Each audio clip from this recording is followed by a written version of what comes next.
Hi guys, this is Bill from Spencer1984.com with another update to the Blade Runner spinner. And this week, I'm going to be working on getting the body all painted and decorated. So, started out here with a base coat of some Krylon gray primer. And you can see where I made the repairs to the dashboard, added the footwells in here. And overall, that's looking pretty good. I don't know who it was that first suggested Krylon gray as a good interior gray, but they knew what they were talking about. So I'm going to mask this off and give it a shot of TS10. And that's looking not bad. And I need to do a little bit of touch up around the edges, especially in that back corner. But the inside is still nice and clean. I'm not really too concerned about the quality of the exterior finish because it is going to be dull coated after I put the decals on it. And speaking of which, here are the two sheets I'll be using. They're the kit supplied and the Maganote aftermarket, and taking a look by comparison, a lot of the graphics are pretty close between the two of them, but I like the addition that they give you options on the big sheet for whether you want to do the hero car or the model.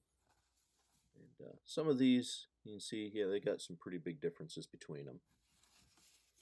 I'm going to be using this sheet for most of the markings. And then I'm going to be using the kit supplied decal sheet for the yellow and red stripes by the rear wheels, because those were not included in the aftermarket. And together the markings look pretty good. The aftermarket decals are definitely a higher quality than what came in the kit. They're a lot thinner, they slide off easier, and they don't wrinkle. The two diagonal stripes needed a lot of solvent to get smooth.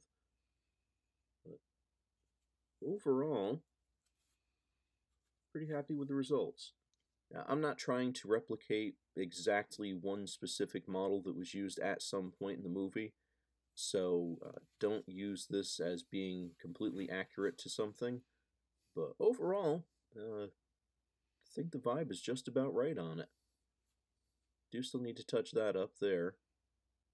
But once I do that, I'll be ready for some dull coat and putting this all together.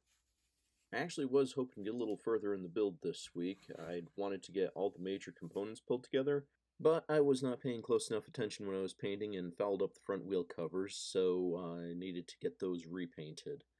But once those are done, I will be ready to pull together all of the major components, and then it'll be time to start in on the final detail work. So I will have that update next week, and check back then. Thanks for watching.